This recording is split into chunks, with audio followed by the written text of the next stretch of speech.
Welcome, and thank you all for coming. My name is Kathleen Archuleta. I have the pleasure to serve as Director of External Relations here at the Atlas Institute. Throughout the year, Atlas hosts distinguished visitors from academia, industry, art, and other areas as part of our exploration of the ways in which technology is shaping our society. These presentations are an important resource for our students and the Atlas community to discuss opportunities, discoveries, and innovative applications of technology today. We are grateful for the generosity of Edith Harrell-Caperton and Annette Harrell in supporting the Atlas Speaker Series. If you're interested in additional speakers who are coming this semester, I'd encourage you to take a calendar. They're up here. They look like this. If you didn't get one on the way in, on the way out, it lists our great lineup, which is being kicked off by Dr. Scott here today for the fall. I'd also encourage you to pick up, there's all little pieces of paper out there, a little note about events. In addition to the speaker series, we have a number of great events that happen in our Black Box Theater downstairs, so there's information there as well. This afternoon, it is my pleasure to welcome Dr. Walter Scott as our distinguished guest. Dr. Scott is the founder, Chief Technical Officer, and Executive Vice President of DigitalGlobe, located just down the road in Longmont.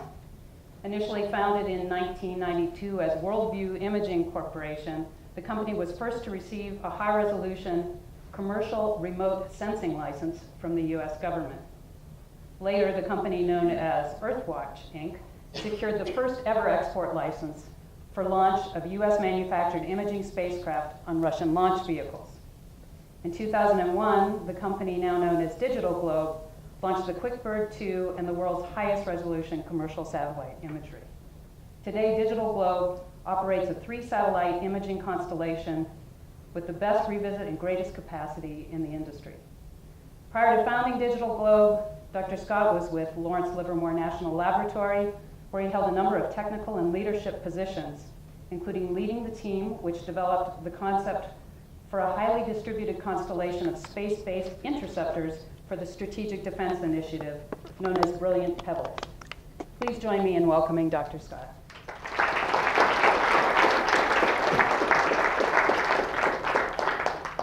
Thank you, Kathleen, and thank you for inviting me here. Thank you for being here. I want to open this by asking how many people here have used Google Maps? Okay, good. Everybody here is in the 21st century. It didn't used to be that way. And I'm going to walk through how we got here and where we're going with high-resolution imagery. So let's start back in a few years after I was born, back in 1960. And this was an example of some of the first imagery that was ever collected from space. It was part of the Corona program, which was declassified a number of years ago. And you can see this had about 12-meter resolution. You look at this image and you can see that you're looking at the ground. You can see that there's a runway. You can see that there's something next to the runway, but that's about it. Certainly not up to Google Earth standards by any stretch of the imagination. But what was important was that it was possible. It's sort of like the dancing bear. It doesn't matter how well he dances. It's just the fact that he's dancing is pretty amazing.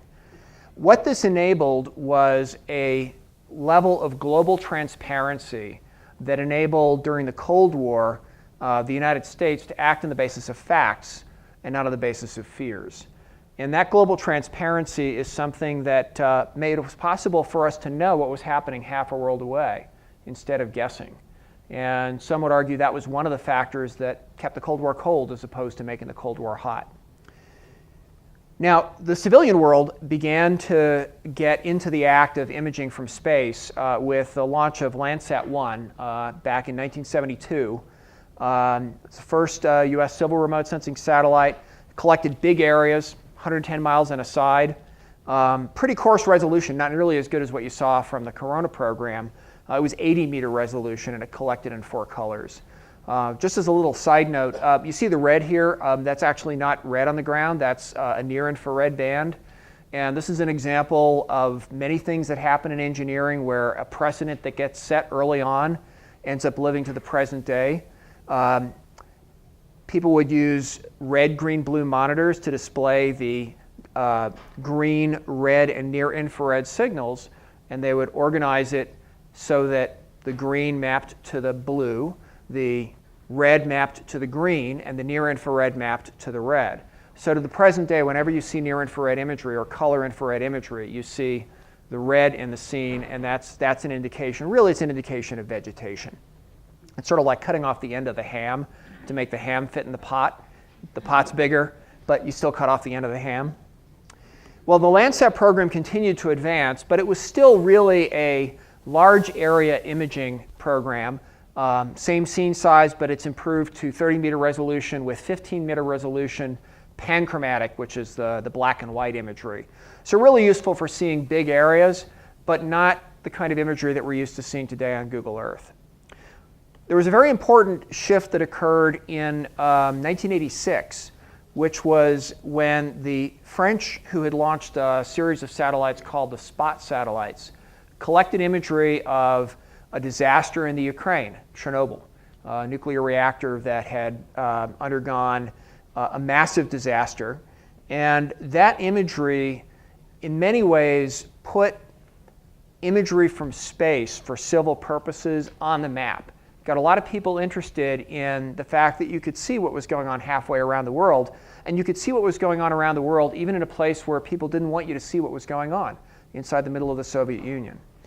So the quality wasn't that great. The business case wasn't really all that great. But again, it's like the dancing bear. It was amazing that you could actually do this, and that as a normal person, instead of being one of a select few in a small number of governments, that you could actually get access to this kind of imagery. So roll the clock forward to the founding of the industry today. You heard that I started the company DigitalGlobe back in 1992. And there were a number of factors that led me to start it. The first of those was the end of the Soviet Union and the end of the Cold War. That was a massive geopolitical event that completely changed the way the United States and many countries around the world were thinking. It went from being a bipolar world to superpowers to being a very complex multipolar world. And that created both shifting in thinking within the US government as well as shifting in thinking of many governments and customers around the world. That led to legislation. In 1992, there was an act passed by Congress called the 92 Land Remote Sensing Policy Act that enabled the industry of today to happen. It was really the initial enabling legislation for the remote sensing industry. And it allowed for the commercialization of really high-resolution imagery.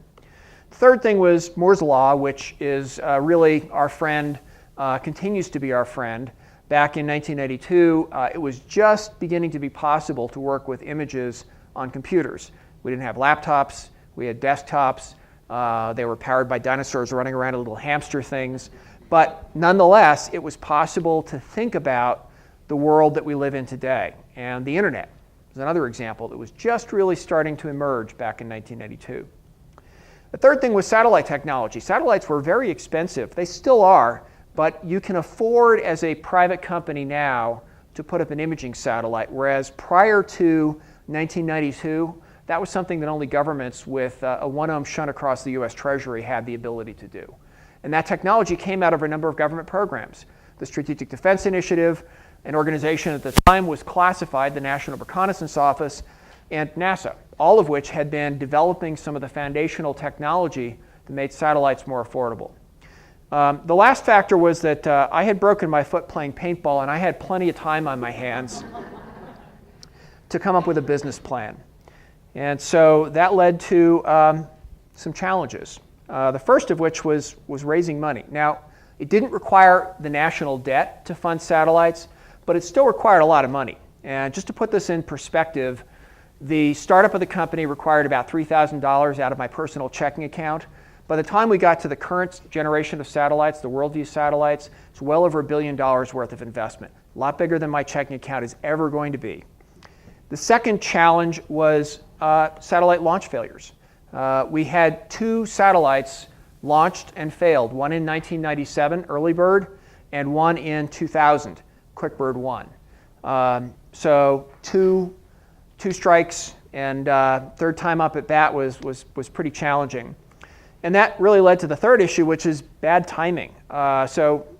put put this in perspective, in 1992, DigitalGlobe was founded.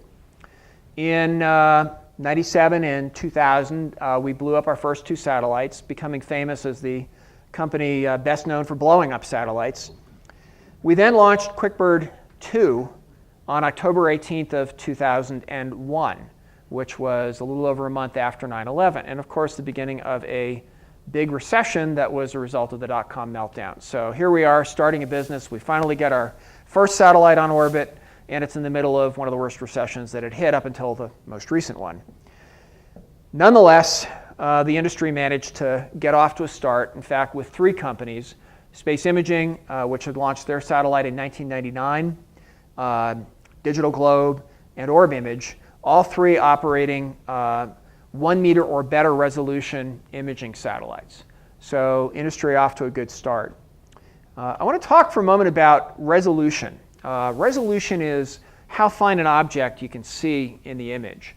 And it's a sense of really how clear or crisp the picture is. We measure resolution by the size of the pixel on the ground. So 100-meter resolution is 100 meters on a side, football field dimension on a side, pixel on the ground. That's 1 pixel in the image. Can't see a lot if your pixels are that size. Well, the early Landsats were 80-meter resolution, which is pretty close to the size of a football field. And today, we're operating satellites that are below half-meter resolution. GeoEye-1 and WorldView 2 are both sub-half-meter resolution, and WorldView 3 and GeoEye-2, which are both being built for launch, are going to be about 0.3-meter resolution. So let's actually take a look at what resolution looks like. Here is an example of 30-meter resolution, and I challenge you to tell me what you're looking at, other than it's a picture. Here's 15-meter resolution, 10-meter, 5-meter, 2.5, and half-meter resolution. You're looking at Rome, and I think you probably walk away with a sense that until you get down to about the half-meter level, not a whole heck of a lot that you can tell about things that are of human scale. And that breaking through the barrier of being able to see human-scale objects was a key part of what's enabled the industry to become an industry. So now let's move the clock forward to the present. So the industry today has lots of players. DigitalGlobe, we're very happy that we operate what we believe is the best constellation that's up there. But there are a lot of other players. GeoEye, RapidEye, which is a medium resolution system, Astrium that operates the SPOT satellites, Aegis RadarSat, and just to pick a couple of those that operate radar systems, Skybox, which is a startup out of the Bay Area that is putting up a constellation of microsatellites like DMC Imaging, ImageSat, which is an Israeli venture, and of course Google and Bing. They're in the space as well. They operate, in the case of both, fleets of aircraft that collect high-resolution imagery just like satellites do.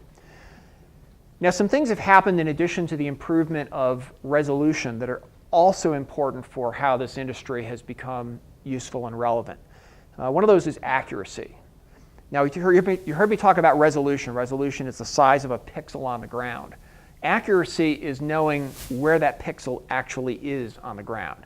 So if you look at the picture and say, pixel X, where's that on the ground?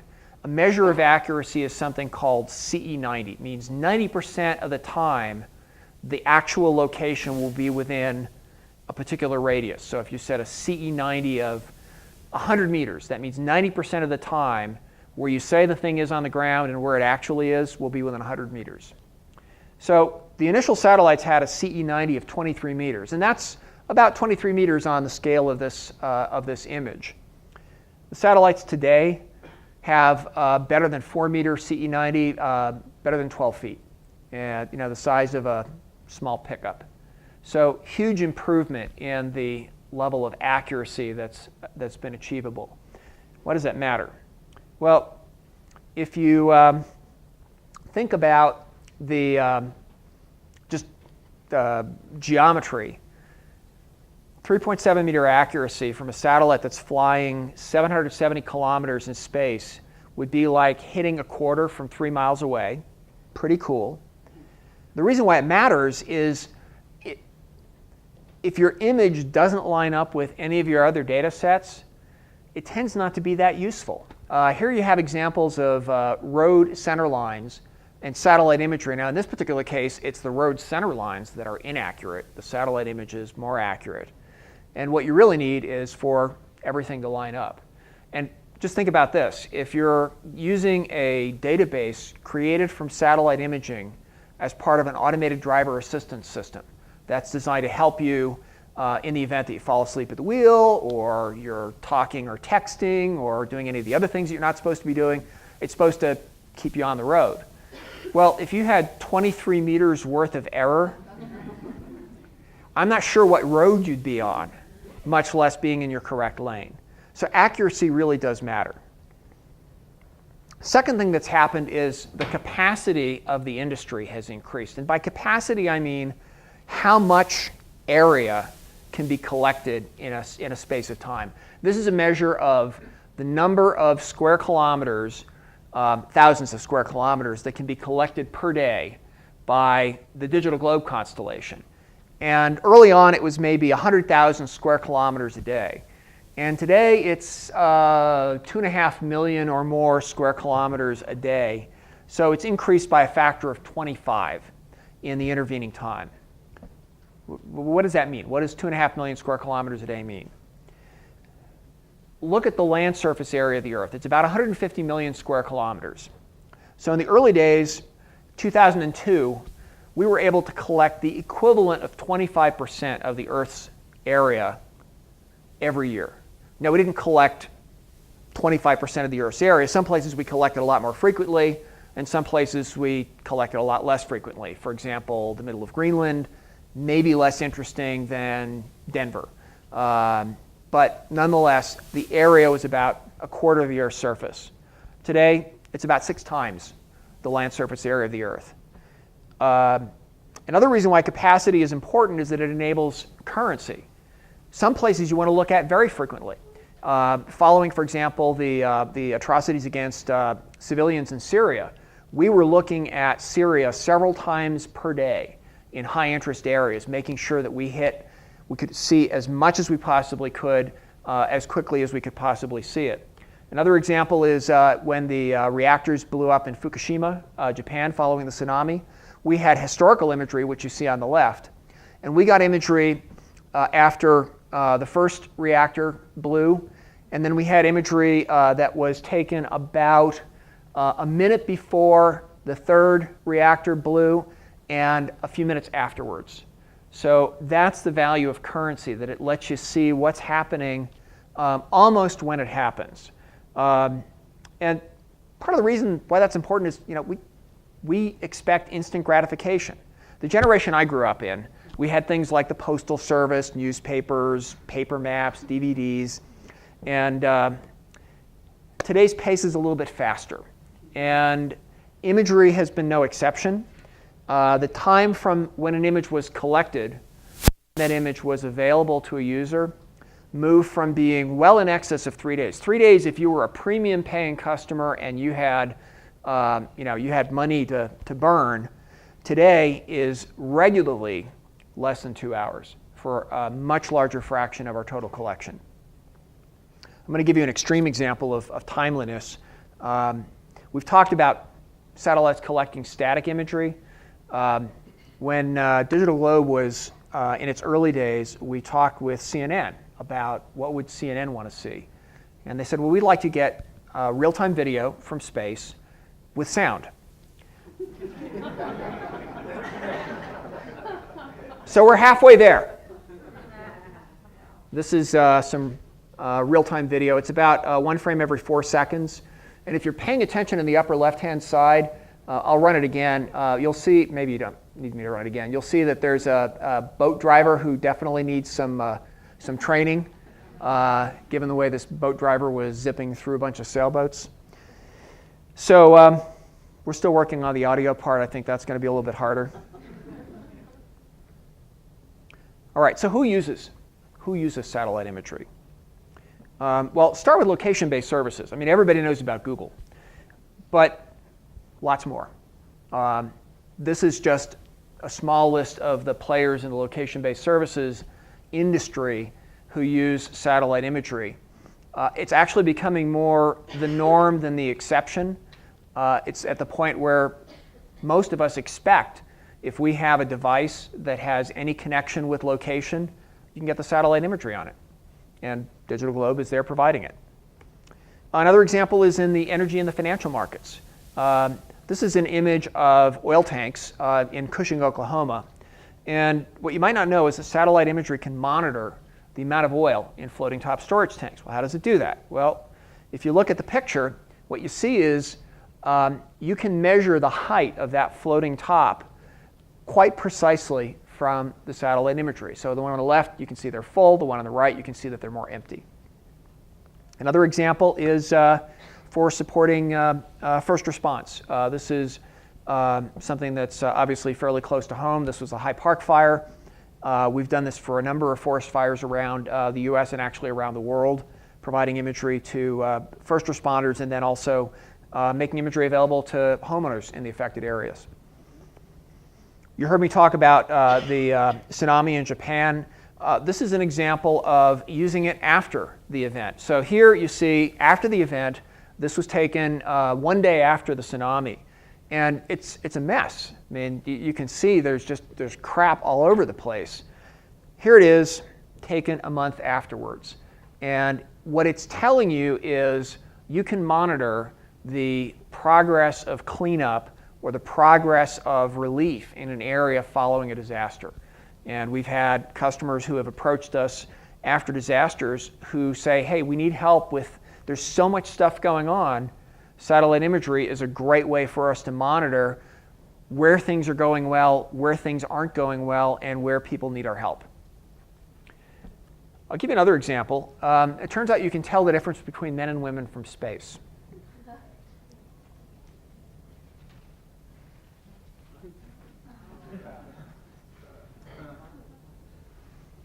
And then the final example is for defense. DigitalGlobe sells to a number of governments around the world as well as the US government.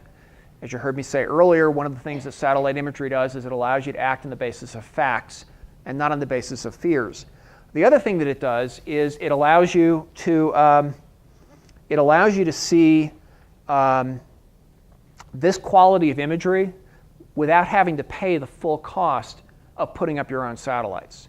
So in a world in which I don't think anybody is flush with money, being able to spread that cost over a much larger number of users is valuable, as is the fact that this imagery is shareable.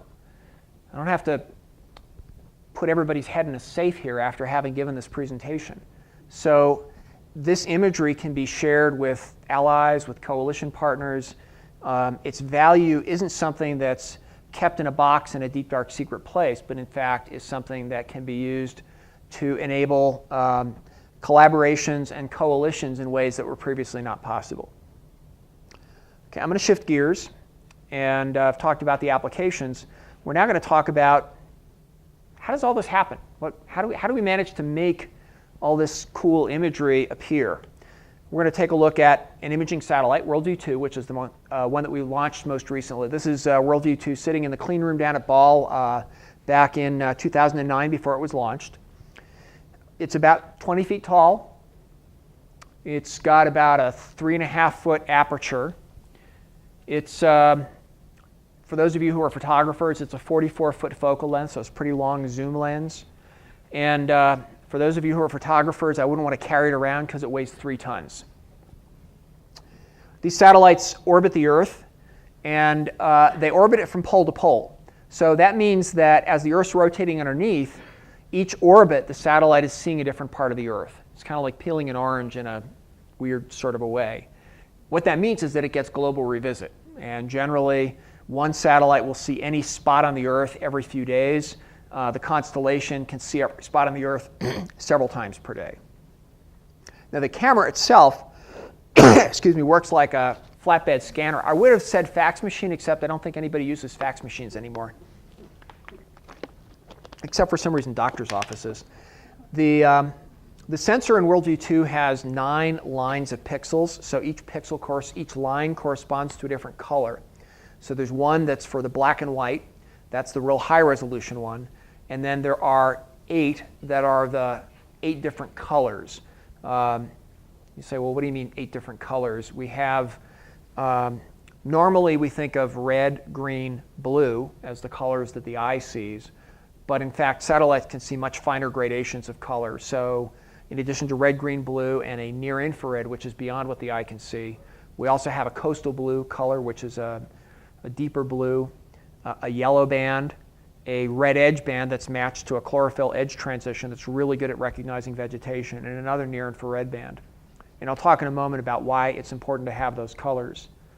And then the satellite, as it's going through the sky, it drags that set of scan lines across the ground, forming an image in much the same way as a flatbed scanner would form an image. So in about 1.8 seconds, the array is about 16.5 kilometers on the ground. So in about 1.8 seconds, it'll form an image that's 16.5 kilometers on a side.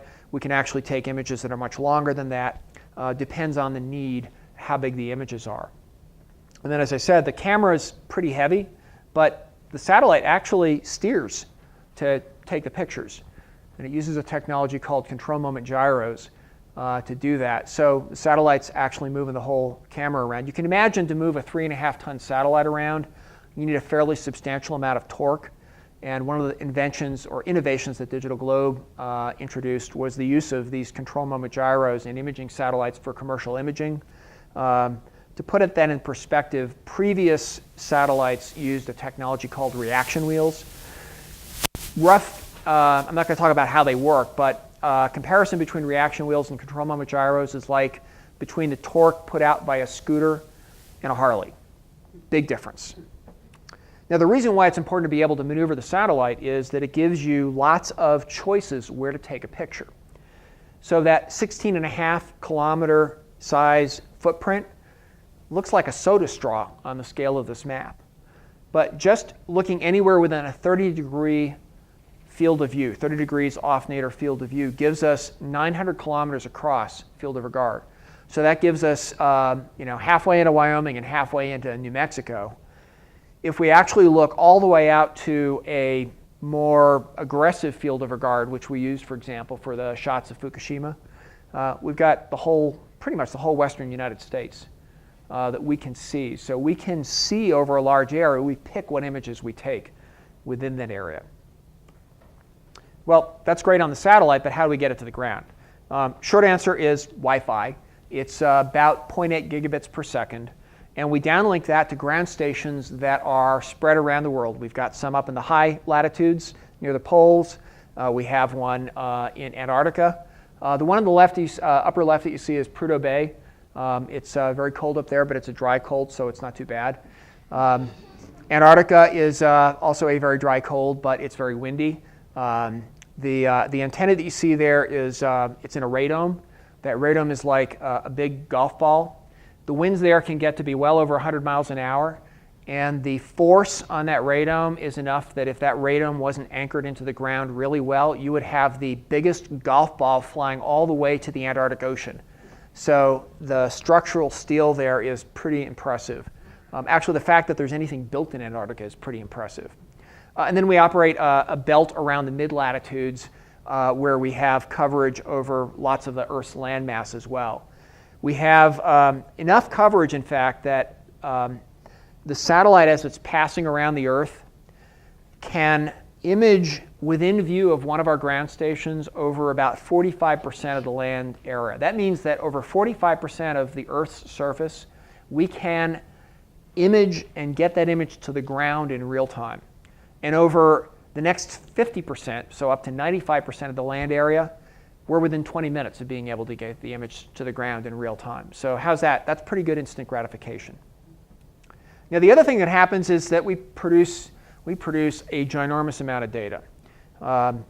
For some rough scaling, a DVD is 4.37 gigabytes. The Empire State Building is 381 meters tall. A stack of DVDs that is a petabyte is about the height of the Empire State Building. The DigitalGlobe constellation with the satellite under construction, WorldView 3, collects about 2 petabytes a year. That's raw imagery. That's compressed. It actually produces about 20 petabytes a year. which is a stack of DVDs that's darn close to the height of Mount Everest. So a lot of data. Now that data is imagery, but it's imagery that's still in a pre-processed stage. By that I mean when we collect a picture, this is somewhat of a contrived example. When we collect a picture, it's not all looking straight down. Some of it's looking forward, some of it's looking over to the right, some of it's looking over to the left, some of it's looking back. And when we're collecting over a large area, we have to stitch all those images together to make something that looks like it's a single image. Right? You look at Google Earth and it looks like there's a single image. Well, it's not quite a single image of the planet, but it looks a lot closer to there being a single image of the planet. That's a process called orthorectification, and that processing is what gives you images that look like this. So you've got 20 petabytes worth of stuff that has to get processed. And I didn't mention that sometimes it gets processed more than once because not every customer likes it delivered in exactly the same way. So fortunately, we've had a disruptive technology come along that has helped a lot with our dealing with those volumes, and that's our kids' video games.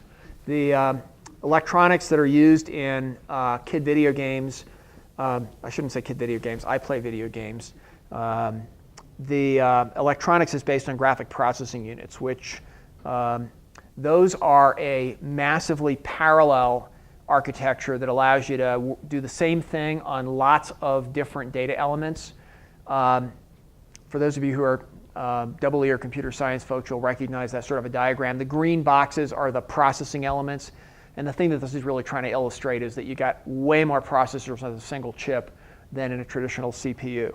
Also, the speed of GPUs is outpacing CPUs massively. NVIDIA, which is one of the manufacturers that puts them in the Xbox, that green curve you see on the top is outpacing in terms of gigaflops per second the rate of improvement in CPU performance. And why this is relevant is that with a GPU, we can grind through that Mount Everest-sized pile of data nearly 400 times faster than we could using CPUs. So we actually can process to keep up with the rate at which we're generating data in the satellites. Now, I said that I was going to tell you about why having the colors was important.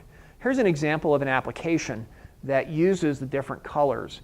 It actually is possible using satellite imagery to figure out how deep the water is. And you do that because the rate or the amount of absorption of light varies based on wavelength, varies based on the color. And so with some pretty sophisticated algorithms, we can extract the depth to accuracies that are roughly plus or minus a meter. And you can do that with satellite imagery. Now, you need the multiple colors to do that. If you only had a single color, it'd be a lot harder. You'd be able to see it's darker or it's lighter, but you wouldn't be able to translate that into an actual depth. Another thing you can do by processing this imagery is identify areas of change.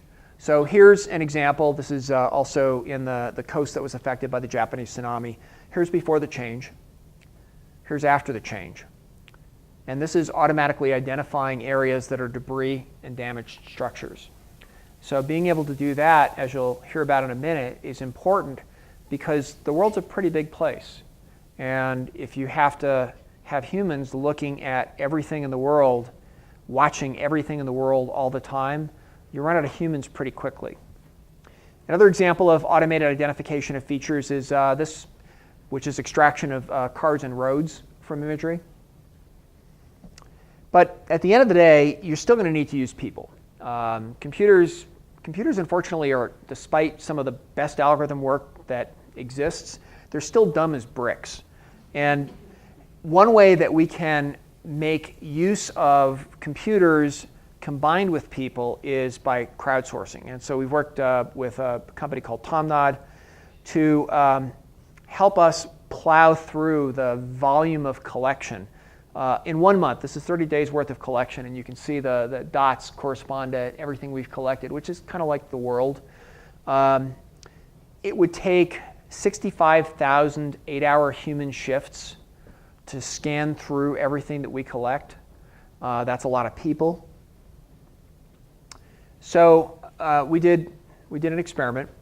We took 10 selected communities of experts and beginners who were collaborating to find features in Damascus, Syria. You saw me earlier show we had regular coverage of Syria, and one of the things we wanted to do was see how quickly we could identify things that were important in that area. So process started by we'd acquire the data, that's that stack of DVDs. Fortunately, we don't use DVDs anymore. We pre-processed that data by chunking it up into pieces, little tiles, stored those in the cloud, and then we worked to train users on how to recognize things that we were interested in recognizing. We then staged the data out to the users, formed up a series of micro tasks where the users, these are the crowdsourced participants, would identify things that they saw in the imagery. And then we pull that information out and we aggregate it by ranking based on accuracy. See, one of the problems with the crowd is you never know whether somebody knows what they're doing or not. So there was some data analytics behind this that would determine who were people who consistently agreed. And generally speaking, if you had random independent people who were agreeing, there was a greater chance that it was correct. And those people would be, over time, ranked as being the more accurate contributors to the crowdsourced result. Finally, that led to the opportunity for action on the ground, which included location posts to Twitter and providing that information to people who actually were paying attention to where civilians were being shelled in Syria. Now, how does this interact with the automated algorithms? Think about the crowdsourcing piece as a way of training the automated algorithms in much the same way as how many people have used Google Statistical Language Translation? Nobody, maybe a few people. Well, Google Statistical Language Translation relies on what is essentially voluntarily crowdsourced, except people don't know that they're doing it. People do lots of document translations on the internet, and it goes out and scours to find comparisons of documents, and it learns from that. This is a similar way of training computer algorithms on how to be smarter by leveraging the effort out in the crowd. So where are we going now? Well, I want to talk about a few trends. The first one is we've moved from exclusivity in 1960 to pretty close to ubiquity today. Number of users in 1962 was maybe a few hundred, I'm guessing. I was a kid back then. I was like 2 years old back then, so I don't really know. I wasn't one of them. But today, billions. Over 1 billion copies of Google Earth have been downloaded. And in the future, probably everybody or pretty close to everybody who has access to any form of digital connectivity. So whenever a technology moves from being a small number of users to a very large number of users, it goes through some natural progressions. One of those is the most of you are probably too young to remember when cell phones first came out, look, mono wires. And now when your cell phone is not working, it's a big deal because we depend on cell phones. We rely on that as a major part of our lives. So that transition from a curiosity to something that is an essential part of our life is something that's happening with satellite imagery. And I want to use an example to illustrate that. Back at the time of Katrina, which happened just after Google had introduced Google Maps, there was a Red Cross coordination center set up that was providing dispatch for a lot of aid workers in the area. And the Red Cross Dispatch Center had access to Google Earth. Nobody had iPhones back then, so they used cell phones to call and say, hey, I want to get from here to there. How do I do that? The dispatch center would go look on Google Earth, and they would provide instructions. And so there was an example of one volunteer who was talking to the aid center and the Red Cross Center and said, well, how do I get from point A to point B? And it was across the Biloxi Ocean Springs Bridge that the Red Cross Center said, we'll take the bridge. And they said, well, you don't understand. The bridge is destroyed. The people in the Red Cross Center said, no, I'm looking at the satellite image. It's right there. Well, the problem was Google didn't have the current imagery. That's what was really there. So that was actually the first example I was aware of where an organization, in this case the Red Cross and the sort of self-organizing relief community that moved in after Katrina had actually made the transition from this is a curiosity to this stuff's really important. This is something that's useful for saving lives, for saving resources, and for saving time. And so that's a transition that this industry has, I think, moved through in many more areas than just this one. Second thing that's happening is new usage patterns are emerging. So the one that I think we're all familiar with is show me there. I know where I want to look. So I'll use Google to type in an address and I'll look there, which is great if you know where you want to look. But what about if you don't? What about if you want to know where is important? Where was the damage? Where is the road blocked? Where is the construction of new oil storage infrastructure? Where is it not happening? Where are the refugees? Where are the shellings? Where are the villages that are being destroyed? So show me where is a very different problem because you don't know where to look. And you go back to that 65,000 8-hour shifts just to go through all the imagery that we collect in the space of a month. Those show me where patterns are very powerful, but I think they're only starting to emerge because only recently has the technology just reached the point where they become possible. And I think what you're going to see are many more examples coming out where there are show me where applications that essentially use satellite imagery as a comprehensive, nearly synoptic view of what's going on the entire planet, watching our changing planet on a day-to-day basis. And the last trend I want to talk about is really the title of this talk, which is enabling open skies for all. That's that global transparency, the ability to see what's going on half a world away and to be able to show people what's going on half a world away, even if the people who you're looking at don't want you to do that. We've been supporting a project called the Satellite Sentinel Project, which has been watching the atrocities in the Sudan and making that information available for Satellite Sentinel Project, who combine that with information on the ground and use that to hold the government of North Sudan accountable and individuals accountable. And you could say that it's all about the satellites because the satellites enable this, but it's really not. It's about the people who live there. And that's why I think open skies for all is, at the end of the day, a good thing for civilization on this planet, and I'm happy to have been a part of that. Thank you.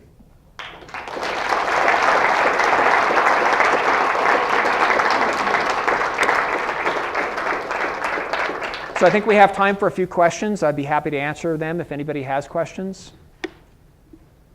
Sir? Yeah, I don't know if you had heard that there was a Taliban attack on the American outpost in Kandahar in Afghanistan on Saturday, and the reporting that's come out today said the Taliban actually used Google Maps for doing the fighting on that. I'm wondering what you and the country's policy is on government troops leaving the U.S. We don't release current imagery over Afghanistan. It's old imagery that is all that we release. And we do that voluntarily as a way of trying to do our best to protect. During the operations in Iraq back in 2003, we also voluntarily withheld. And as a general matter, we try to lean forward in terms of not making imagery available. But at the end of the day, with any technology, bad people can do bad things with good technology. Bad people flew airplanes and flew airplanes into buildings, have used cell phones to coordinate attacks, and we can only do what we can do. Quick follow-up. Sure. Do that only with the U.S. or do you do that with any government that calls up to not show? We choose voluntarily what we choose to withhold. In general, we believe that open skies are important, and if, for example, the government of Sudan said, we don't want you to look at us, we're not sure that's a good thing. Other questions? Ma'am? So you talked about the increasing number of players in this space. I'm curious about how the airspace is regulated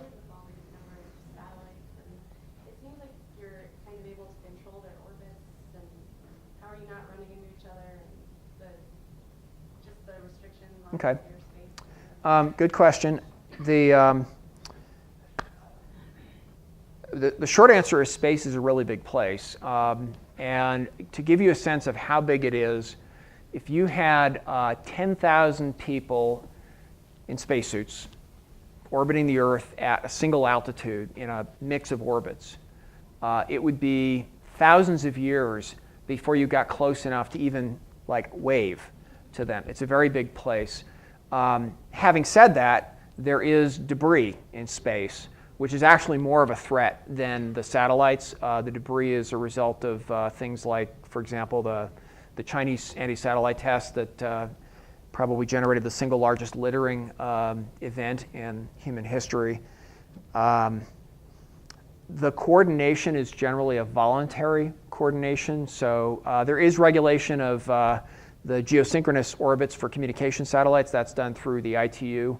The US FCC, Federal Communications Commission, regulates that. For low Earth orbiting satellites, because there are so many choices of orbits, it's generally a matter of looking to see what's up there and picking your orbit altitudes to avoid things like the space station.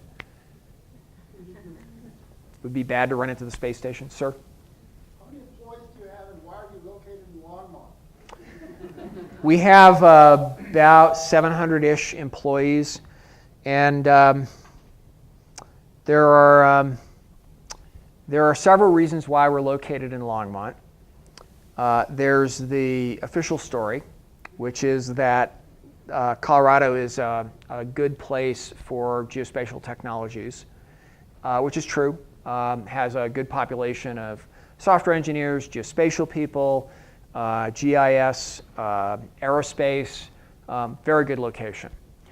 There's the true story, which is that when Ball Aerospace invested back in 1995, Ball wanted to have the headquarters close but not too close. So Ball Aerospace at the time in Boulder, DigitalGlobe, Longmont, good compromise there. Real story is one of the early executives at DigitalGlobe has cows. And he liked to feed his cows at lunchtime and was located in Longmont. I know who that is.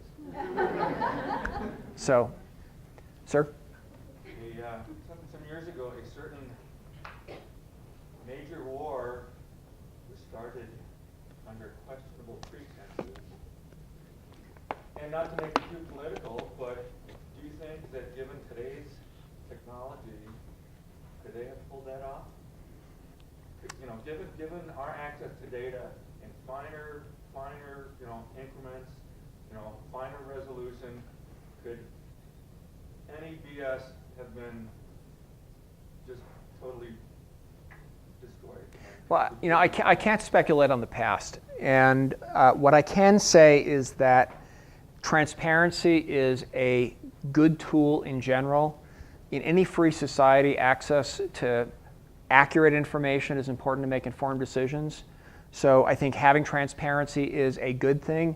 I can't say whether it would or wouldn't have had a particular effect in the past, because while I would love to invent a time machine, haven't quite gotten that, just like the audio from space. So I don't have really a good answer for the past, but future going, I think this is an important tool for an informed society. Ma'am, you had a question in the back? Yeah, thanks. Can you say a little bit more about your image capture? I wasn't sure from the description if most of the images were captured based on customer need, or if the satellites were sort of scanning, if you will, and then you pulled the data out based on customer need. Great question. It's both. Some customers will say, hey, we need an image of X, please go take it. There are other applications where we collect imagery based on our plan to build a global base map that has refresh frequency that is designed to meet a larger number of customer needs. And so it's a mix. Good question. Sir? How does a company like DigitalGlobe compete with the likes of Google or Microsoft? Is it product differentiation or customer different? It's different things. So Google, in one sense, we're not in the same market. Google is in the market of selling advertising, and they're way bigger than we are. On the other hand, they do have the ability to source data from aerial, and they put that data up available on Google, and that data is a choice that is available for customers who might choose to use Google as opposed to using DigitalGlobe. So it's not a direct situation, but there's some possible cannibalization that can occur. Over on the left-hand side, sir. Yeah, so does it make sense for the long term to put commercial imaging satellites in geosynchronous orbit, with the obvious benefit being real-time monitoring, or are there other drawbacks? It'd be great. The problem is, remember I said that the telescope is 3.5 feet across, and it's from 770 kilometers altitude. So if you go out to 40,000 kilometers altitude, which is geosynchronous orbit, that's 40,000 divided by 770, or I don't know, 40 times further away. So your telescope, instead of being 3.5 feet across, would be 40 times bigger. Or your resolution would be 40 times worse. Exactly. And I don't know how to build a telescope that big. Ma'am? Two questions. One, you said that 10 communities of experts reviewed things, and what were those communities? And the second thing is, after 2 failed satellites, how did you convince folks the third one was really going to work? Okay, so I'll take the easy one first. That was the communities of experts. It was a mix. It was people in the GIS space. It was people who were familiar with the problem domain. Some folks in the government. It was pretty broad, and also some people who were newbies, who hadn't really worked with satellite imagery before, and it was part of that purpose was to test to see how well we could train them. To the hard question, I think the answer is being too dumb to quit. It was, okay, that's kind of a flip answer. The real answer is that we looked at what were the interests of the investors, and one of their interests was ensuring that their investment was protected. One way of doing that is by ensuring their investment, which we had done on the second launch. The second launch, the one that the second failure, investors got paid back as a result of the launch insurance. And so we were able to structure something that enabled our investors to manage their risk on the additional launch. Plus, I mean, it was a pretty solid business case that said you get one of these things up there and you can build a business. And fortunately, we had backers, Morgan Stanley and others, who were willing to stick with us for the long haul. That's, by the way, a really important factor for anybody who ever wants to be an entrepreneur. Find the right investors. You take care of your investors will take care of you. Sir, you had a question? What's your business model and how did it evolve over time, and where do you see it going? Good question. The original business plan actually didn't contemplate business with the US government at all. We felt that they had their own satellites and were probably never going to need ours, but the world changed. It changed in a couple of ways. One is that the United States started doing a lot more with coalitions. In the Cold War, it was really the US. The other was economics, that nobody can afford to pay 100% of the bill anymore. And so that created more of an opportunity for commercial imagery, which was a more cost-effective solution by spreading the cost over a larger number of customers. The business model, there really isn't a business model. There are several business models. It depends on what the customer need is. Some customers need, I need it now, so what we sell them is tasking and priority. Some customers need coverage and currency. We sell them things like a global base map, which is a continuously refreshed picture of the world. So there are a set of business models, and frankly, they evolve over time. I want to pick somebody. Sir? Yeah, I was wondering, are you functioning as a corporation? Are you functioning under any federal limitations in terms of import, export, or other kind of technical, military, restrictions? We are a corporation. We have a license from the U.S. Department of Commerce, the National Oceanographic and Atmospheric Administration, NOAA. That license spells out the conditions under which we have to operate. So to give you a couple of examples, when we collect imagery, we have to resample that imagery to be no better than 0.5 meter resolution before it's shared with non-U.S.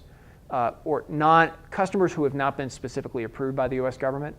The other is the U.S. government can impose what's called shutter control, which is it can say you can't look in this particular area.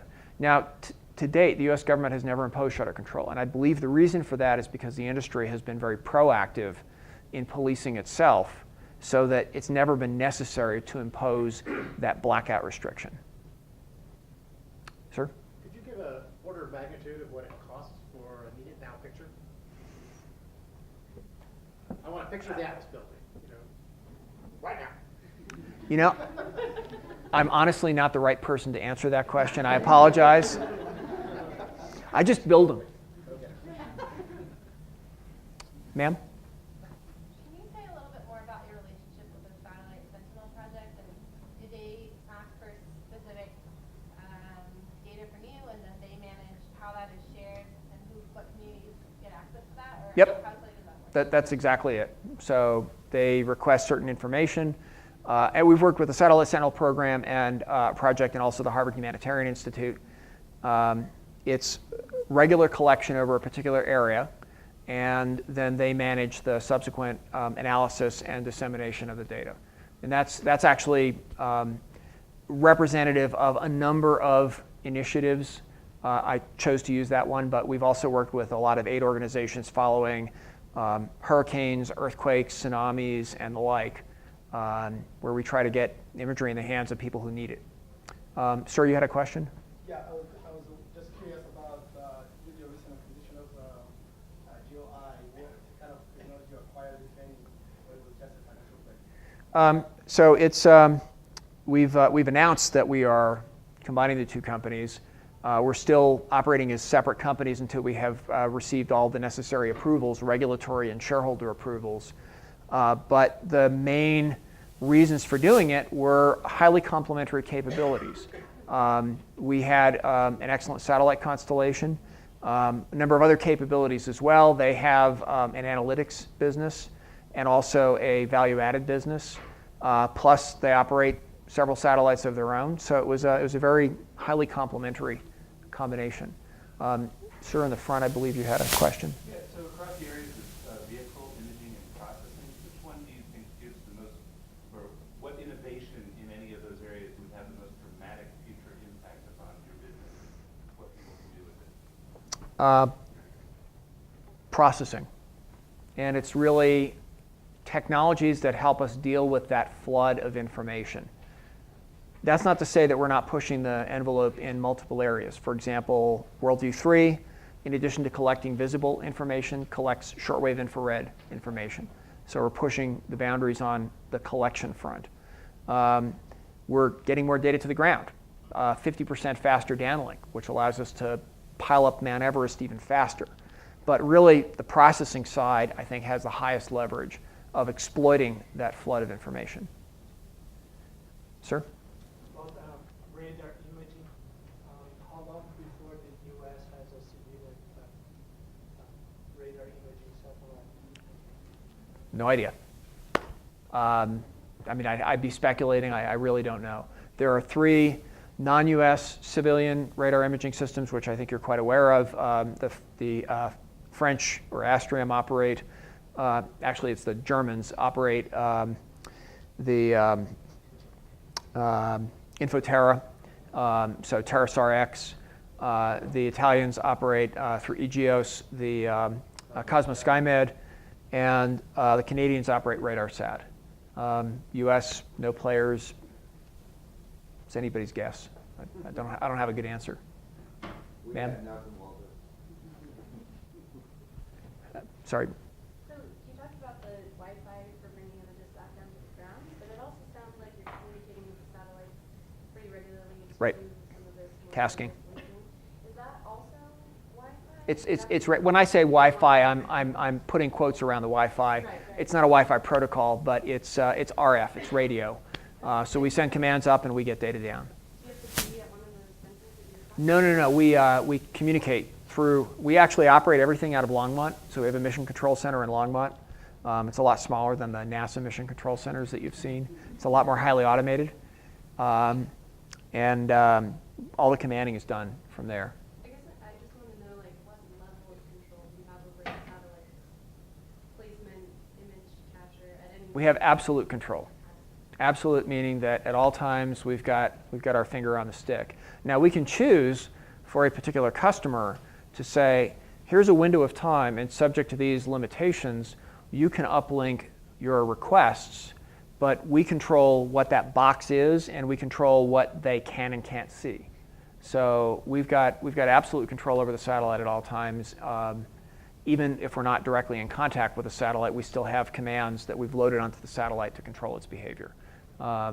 Sir? Can you speak about the light squared versus GPS controversy and how, if anything, it will affect your work in the future? I don't have anything intelligent to add on that, so no, not really. Sir? Of the less than 2 hours that it takes to view a live image, how much of that is spent on just processing the data? Good question. The first chunk is really 20 to 40 minutes that it takes for the satellite to get into range of one of the ground stations. The next chunk is backhauling the data, which is usually via fiber, although with Antarctica, nobody's thought to put fiber into Antarctica yet. Kind of hard at the edge of the ice, so that's via satellite. We bounce it off a satellite, yeah, up at geosynchronous orbit. And then the third piece is processing. And I'd say the bulk of it is actually processing right now. And the reason why the bulk is processing is that while we could crank that up and deliver the imagery even faster, we haven't actually been driven to do that. So there's, in business, obviously, you have to make the trade-off between what you can do versus what people are actually going to pay you to do. And we make those sort of trade-offs on a regular basis. So we could process it faster, we just don't. Sir? How good do you think the spatial resolution is going to get? Well, I know that with two satellites that are under construction, GeoEye-2 and WorldView 3, it'll be 0.3-ish meter resolution. Beyond that, I can't really speculate. Airplanes obviously can, get low enough, they can get high enough resolution to count nose hairs if you wanted to. Satellites can't really do that because you need to put wings on the side of the satellite to be able to get that kind of resolution.